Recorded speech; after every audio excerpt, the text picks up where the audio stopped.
Sala 2025 bi saya hewldanên Serokbarzanî dengê lingên Bihara Kurdî hat bîstin. Bi Bihara Erebî ra sîstema siyasiya damezrandî li rojhilata navîn kefte nav kaosê da. Kurdan ji bo derkeftina ji vê kaosê gelek ked û qurbanî dan. Xaka Kurdan hat dagikirin, bajarên me hatin bombebarankirin û bi hezaran mirovên me ji cih û warên xwe koçber bûn.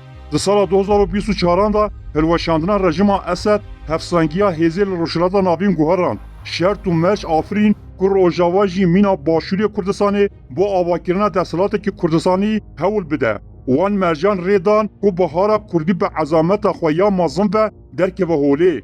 û di navenda Bihara Kurdî da îradeyek bi biryar tekoşînek demdirêj û rêberiya dîlokî heye, yanî Serok Mesûd Barzanî heye.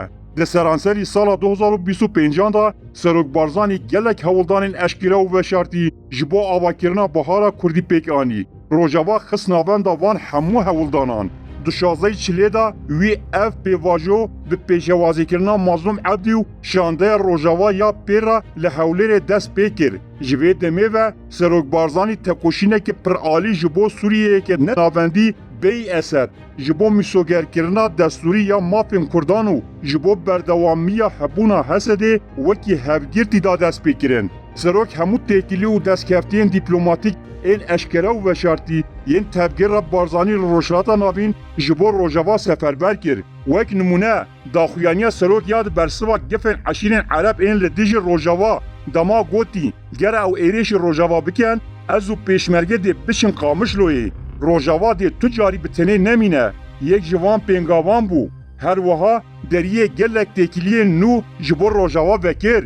Her wiha vexwandina Mazlûm Ebdî bo forma Mevz 2025 li Duhokê bersivek bû ji bo wan layenên siyasî ku dixwastin Ehmed Şera popüler bikin û Mazlûm paşguh bike. Wan derfet da Mazlûm ku bangawaziyekê bide cîhanê. Ev pêngavên ku ji bo raya giştî vekirî bûn, di rastiyê da piştgiriyek pir mezintir di kurahiya dilê xwe da hebû.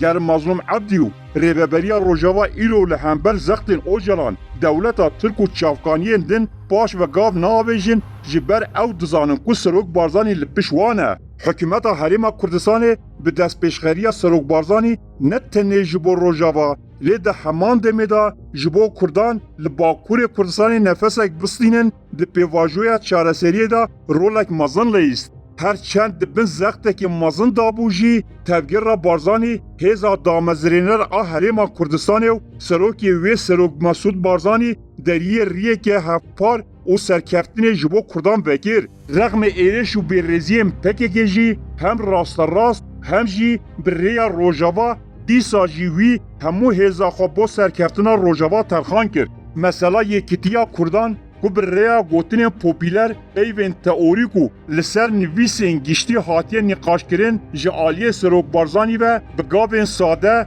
rasterast û biryardar hatiye bicîhanîn. Sedema hemû êrişên li dijî Serok piştî serdana wî ya li Cîzira Botan ev e ku Serokbarzanî mefteya yekîtiya Kurdan vekir. Henaseyek taze da Rojava, pêşî li perçiqandina wê girt û deriyê Bihara Kurdan vekir. Belê, di sala 2025 da dengên lingên Bihara Kurdan hat bihîstin û ev şiyarbûna hevpara gelê Kurd e ku Serok Mesûd Barzanî pêşengiya wê dike.